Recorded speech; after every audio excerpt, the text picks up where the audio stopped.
She was a good wife. Quiet, humble, and loving.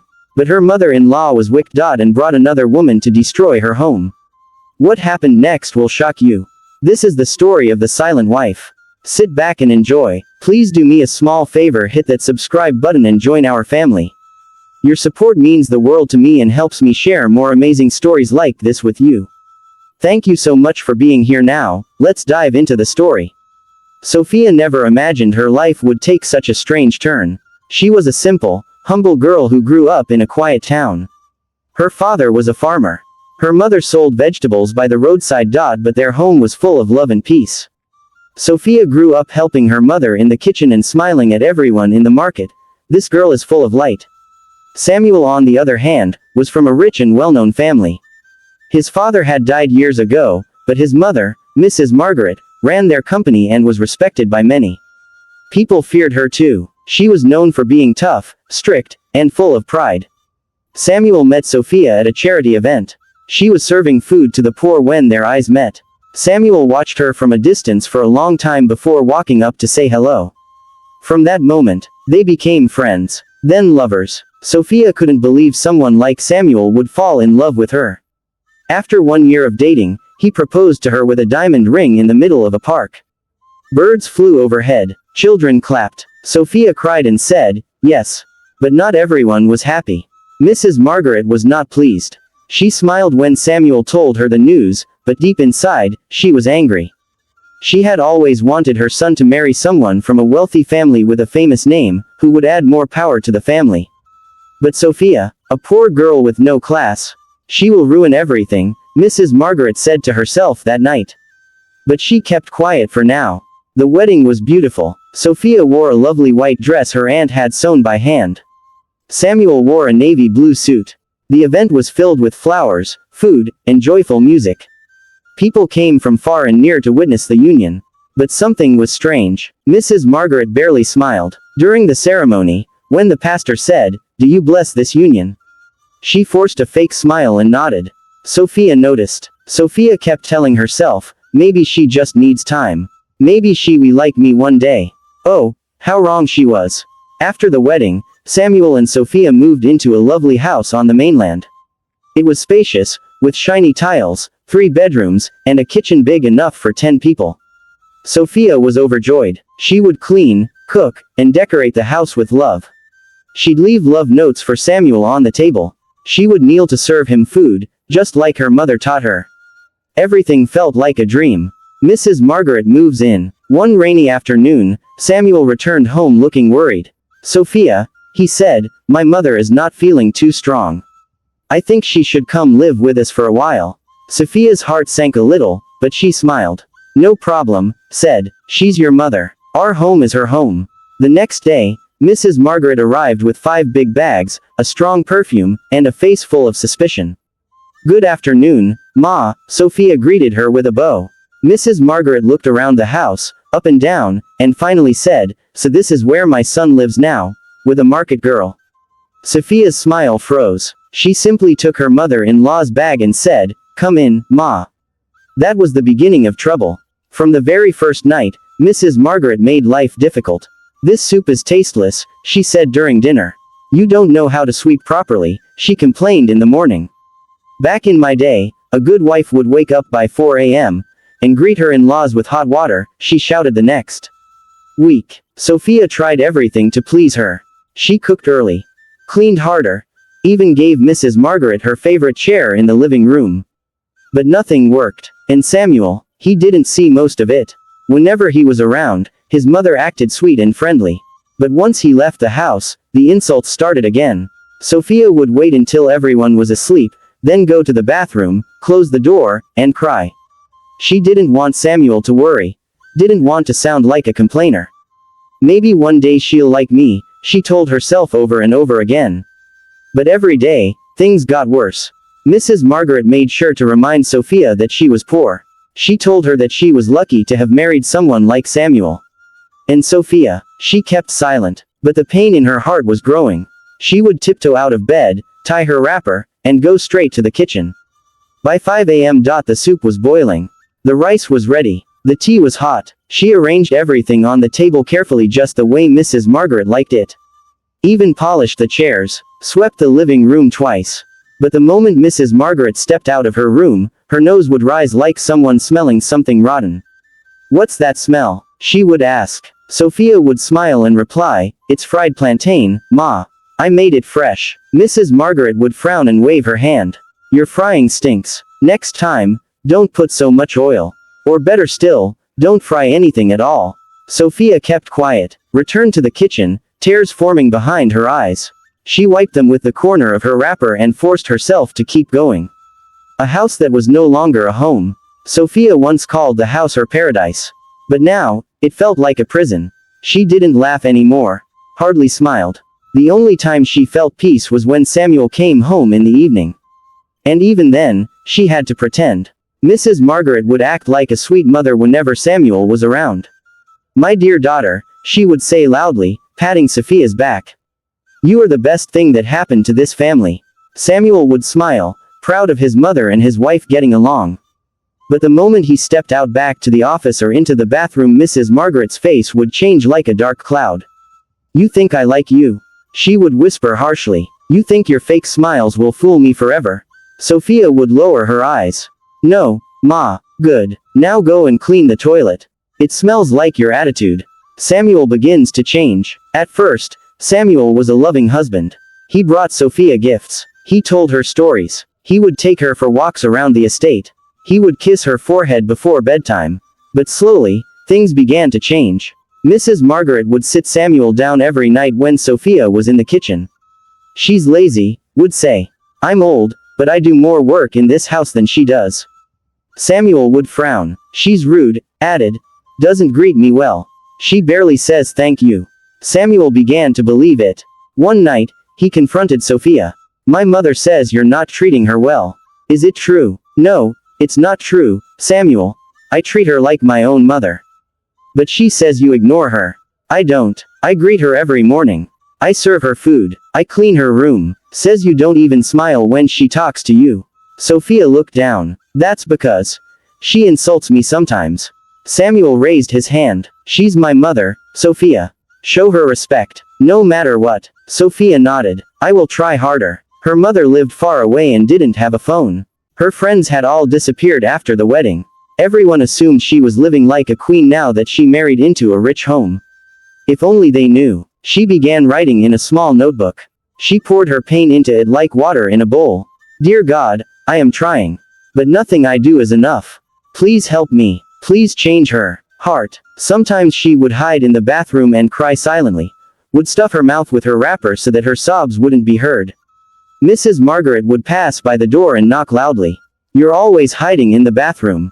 Are you pregnant or just lazy?" Sophia would wipe her face, open the door, and say, "I'm sorry, Ma." Mrs. Margaret's wicked tricks. The insults weren't enough. Now, Mrs. Margaret started playing tricks. One afternoon, she poured salt into the soup Sophia had cooked. Then she called Samuel before dinner. "Come, taste this food. It's poison." Samuel tasted the soup and spat it out. "It's too salty." Sophia's face turned red. "I didn't put that much salt." Mrs. Margaret stood up with fake tears in her eyes. "She's trying to kill us, Samuel. She wants to give me high blood pressure." Sophia tried to explain, but Samuel did not listen. "Just be careful next time," he said. Mrs. Margaret smiled quietly. Mrs. Margaret started spreading rumors in the neighborhood. Told other women that Sophia was rude, careless, and disrespectful. "Doesn't know how to keep a home," said. "She thinks beauty is enough to hold a man." Soon, people in the compound started avoiding Sophia. Even the security man, who used to greet her cheerfully, now nodded without looking at her face. Sophia didn't understand why, but Mrs. Margaret knew. Was poisoning everyone with words. Sophia helped a pregnant neighbor who fell outside the gate. She cleaned her wounds and gave her food. The neighbor looked at her and said, "They said you're wicked. But I see now it's all lies. You're a good woman." Sophia smiled. "Thank you," she whispered. Mrs. Margaret sat on her bed, thinking deeply. "This girl is strong," said to herself. "She's still standing. I've insulted her, shamed her, lied against her, and she's still here." Clenched her teeth. Then it's time to bring in a second wife. Mrs. Margaret had finally made up her mind. sat on her bed one night, staring at the ceiling with anger burning in her chest. This village girl is too quiet, she muttered. But she's too stubborn. I've insulted her, lied against her. She's still here, still smiling. What kind of girl is this? She shook her head and clenched her fist. If she won't leave on her own, then I will bring someone who will chase her away. And just like that, a wicked plan was born. The next morning, she packed her bag and told Samuel she was going to visit her sister in the village for a few days. Samuel did not suspect anything. Sophia smiled and said, "Safe journey, Ma." Mrs. Margaret looked her up and down and replied coldly, "Thank you." She didn't say goodbye to anyone else. 2 days later, she returned but not alone. Clara was tall, light-skinned, and full of pride. She wore high heels, red lipstick, and a short dress that didn't fit the family style. Her hair was long and shiny. She chewed gum loudly and didn't greet anyone properly. Sophia was washing clothes when she heard the sound of the gate opening. She rushed to the front door and saw them. Mrs. Margaret dragging a big travel bag and Clara walking behind her with sunglasses on. Sophia wiped her hands and greeted them warmly. "Welcome back, Ma." "Welcome, sister." Clara barely looked at her. She rolled her eyes and said, Mrs. Margaret smiled sweetly at Samuel. "My son, meet Clara. She is the daughter of my childhood friend. Very educated. Very neat. She just finished school. I brought her to stay with us for some time." Samuel looked confused but didn't say much. Sophia smiled awkwardly and asked, "For how long will she stay, Ma?" Mrs. Margaret answered sharply, "For as long as she wants." Clara settled into the house like it belonged to her. Moved into the guest room but spent most of her time in the living room, laughing loudly and watching TV. Never helped with cooking. Never washed a plate. Never greeted Sophia properly. And every evening, she would sit beside Samuel on the couch, laughing at every little joke even when he wasn't joking. Sophia noticed everything, spoke to Samuel about it one night in the bedroom. "Samuel," she began carefully, "I'm not comfortable with how your mum brought Clara into the house. She doesn't help with anything, and she acts like I'm invisible." Samuel sighed. "Sophia, please don't start. She's just a guest. My mum says she's going through a hard time." "Please," he interrupted. "Let peace reign in this house." Sophia nodded. But deep inside, her heart was breaking. Mrs. Margaret wasted no time. She began whispering sweet lies into Clara's ears. "My son deserves better," said one night. "You are beautiful, smart, and classy. You would make the perfect wife for him." Clara smiled. "But he's already married." Mrs. Margaret chuckled. "That girl is nothing. A mistake. Don't worry, we handle it. Just stay close to him. Cook for him. Be nice to him. It's only a matter of time." Clara agreed. Clara made fried rice for Samuel, wore a tight top and sprayed perfume all over the kitchen. Samuel came back from work and saw her cooking. He raised his eyebrows. "You cooked?" She giggled. "Yes. I wanted to try something special for you." Mrs. Margaret entered the kitchen clapping her hands. "Ah, my daughter-in-law that is coming soon." Sophia walked in quietly and saw the scene. Her heart dropped. Samuel looked confused but forced. Clara brought the food to the dining table and said, "Please taste it and let me know what you think." Samuel tasted it. "It's good," he said. Sophia served her own food, but no one touched it. Clara crosses the line. From that day, Clara became bold. She started calling Samuel my love jokingly. She wore short dresses and passed in front of him. She even brought him a gift, new shoes. Samuel returned from work and found a love note under his pillow. It was written in Clara's handwriting. Sophia saw it too. She did not say a word. Just folded it and placed it on the table for Samuel. Stared at it for a long time and said, "Elle will talk to her." Mrs. Margaret's lies grow bigger. Mrs. Margaret went from bad to worse. Started telling people that Clara was Samuel's second wife. She even invited the pastor for prayers and introduced Clara as Samuel New Blessing. Sophia heard it from the gatekeeper. "Madam, your mother-in-law said your husband now has 2 wives." Sophia smiled sadly and said, "Thank you." She went inside and sat in her room for hours, staring at the wall. Samuel was not the same man anymore. He didn't spend time with Sophia like before. He laughed more with Clara. He ate more of her food. He even started coming home later than usual. Sophia felt like a shadow in her own house. Didn't want to fight. Didn't want to shout. But her heart was bleeding every single day. She knelt beside the bed and prayed, "God, please open Samuel's eyes. Please show him the truth. That same night, Clara fell seriously sick. Had a terrible headache and couldn't breathe properly. Mrs. Margaret rushed her to the hospital in a panic. Samuel followed. Sophia stayed behind. She walked outside under the moonlight, knelt down in the garden, and whispered to the heavens. If I have done anything wrong, forgive me.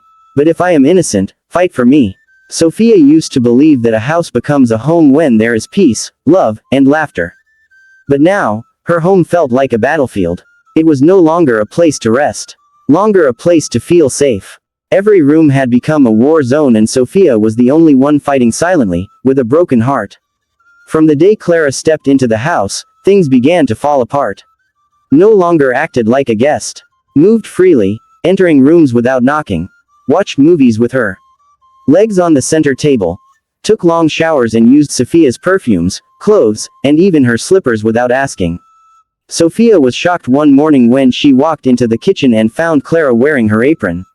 Excuse me, she said politely. That's my apron. Clara turned and rolled her eyes. Oh, please, it's just an apron. You act like you own everything here. Mrs. Margaret, who was watching from the corner, laughed loudly. She doesn't even own the man she married, talk less of apron. The words stung, but Sophia didn't reply, had learned to swallow pain like food. Clara and Mrs. Margaret made Sophia's life miserable. They laughed at her cooking. They threw away her clothes, calling them local. They spread her things out of her room without permission. Sophia walked into the living room and saw her personal photo album open on the table. Clara was showing it to Mrs. Margaret, laughing.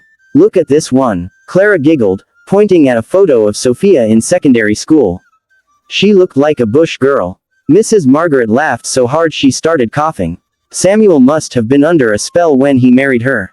Sophia stood there, heart shaking, picked up the album and said, please don't go through my things again. Clara smirked. Are you giving me orders in your husband's house? Mrs. Margaret hissed loudly. This house belongs to my son. And my son belongs to Clara now. If you don't like it, you can go back to where you came from. Samuel had changed completely. He barely spoke to Sophia. He stopped eating her food. Stopped checking on her. Started traveling often and returned home late. Even when he was around, he stayed in the living room with Clara and his mother. He laughed with them, talked with them, and even dozed off beside them. Sophia became invisible. One day, she tried to touch him gently in the bedroom. He moved away. I'm tired, he said. Sophia turned her face to the wall. Tears flowed down her cheeks quietly, soaking her pillow. Mrs. Margaret no longer hid her hatred. She would speak loudly in the kitchen so that Sophia could hear. My son is blind. How can he leave a diamond like Clara and marry a stone like Sophia? Even goats in the village are more useful. Clara would laugh loudly. Maybe she used juju to marry him. Mrs. Margaret nodded. Yes, juju. But don't worry, we will wash it away with fire. Sophia heard everything. She was breaking piece by piece. But she still stayed. Still cooked. Still cleaned. Still prayed. One Saturday evening, Clara did the unthinkable. She entered Sophia's bedroom while she was in the kitchen and sprayed her entire bed with perfume. Then she dropped her earrings on the pillow. When Sophia entered and saw it, her mouth dropped open. What is this? She whispered. Mrs. Margaret walked in casually behind her. Oh, sorry. Clara was just testing the bed. You know, since soon it will be her own. Sophia stared in disbelief. You want to give her my bedroom? Mrs. Margaret smiled. You can take the guest room. Or better yet, go back to your parents' house. Sophia shook her head, tears rising. I'm still his wife. Not for long, Margaret replied. Clara is already pregnant. Soon we'll have a new bride. She told Mrs. Margaret and David that she was pregnant. She even bought fake test results from a friend at a clinic. Samuel was shocked. He didn't know what to say. Clara looked into his eyes and said sweetly, I didn't plan this. But maybe. This is God's way of showing us something. Mrs. Margaret clapped her hands in joy. Thank you, Lord. At last. A real woman. One who can carry children. Sophia heard the news like a thunderstorm. Her whole body shook. She didn't know what to do or say. She went into the bathroom and cried for 1 hour. Then she came out and prayed. God, if she is truly pregnant, I will leave this house. But if she is lying, expose her quickly. 2 weeks later, Clara fainted in the living room. They rushed her to the hospital. After several tests, The doctor called Samuel aside and said, "Your friend is not pregnant. In fact, she never was." Samuel blinked. "What? But she showed me a test." The doctor handed him a new one. "Here is the truth." Samuel's world turned upside down. At home, he confronted Clara. "Why did you lie?" Clara stammered. "I thought if you knew, you'd see that I'm better than her." Mrs. Margaret tried to defend her. "She made a mistake, that's all." Samuel shouted. "No, you made the mistake, Mummy. You brought her into our house. You let her destroy my marriage." Mrs. Margaret stood up angrily. "So you're turning against your own mother?" "I turned against my wife because I believed your lies. I need to fix this." He walked into the bedroom and found Sophia on the floor, praying. He knelt beside her. He held her hand and said, "I'm sorry." Sophia sat on the cold bathroom floor that night. She had prayed before, but this time, her soul cried out.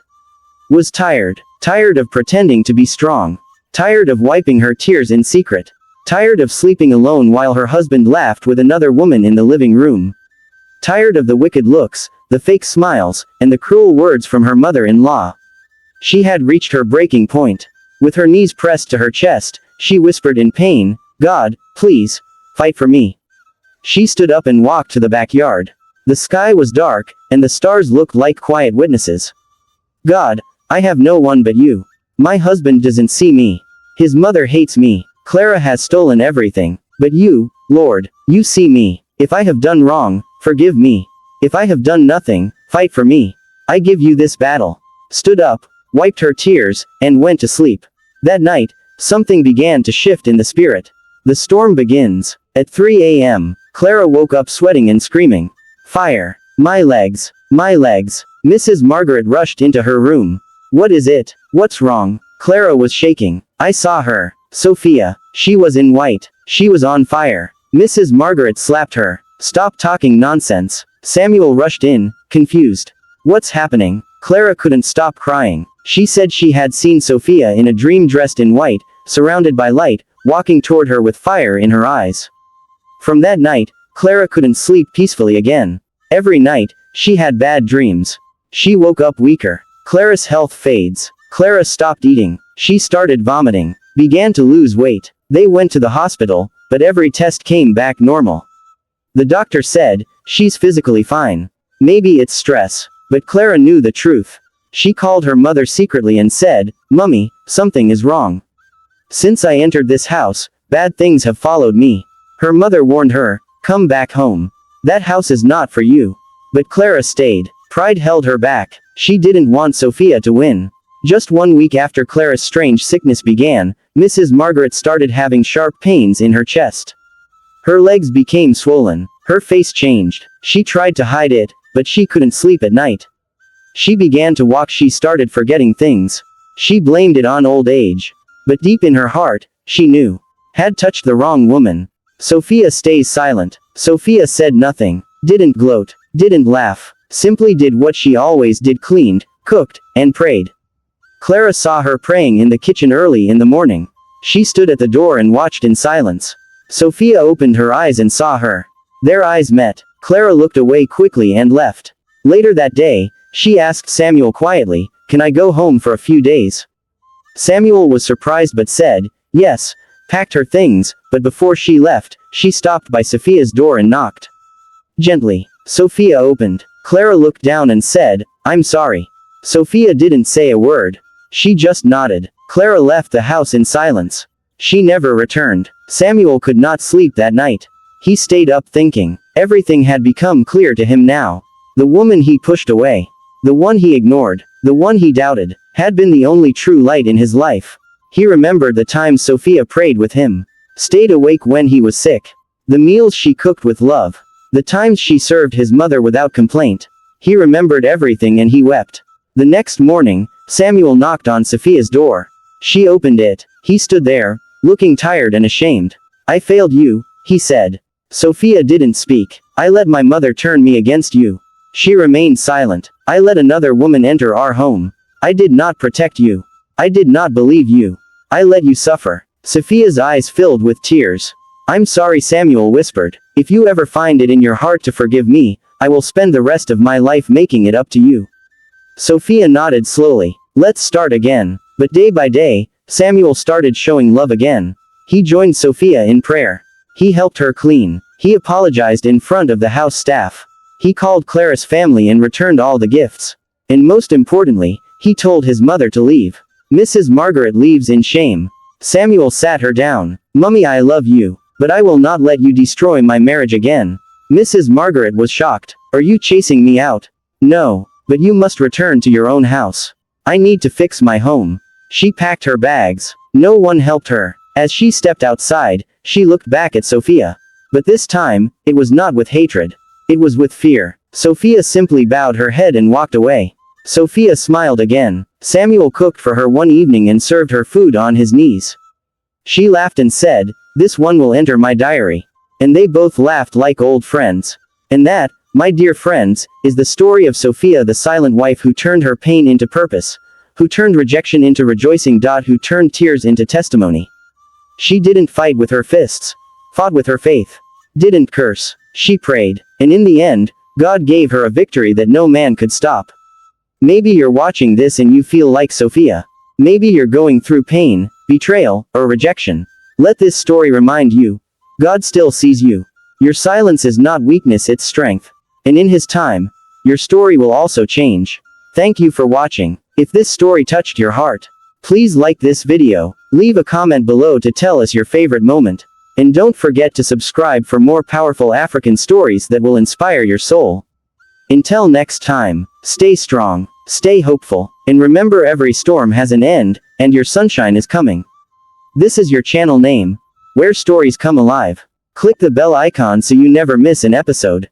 Thank you so much. I love you all. Bye.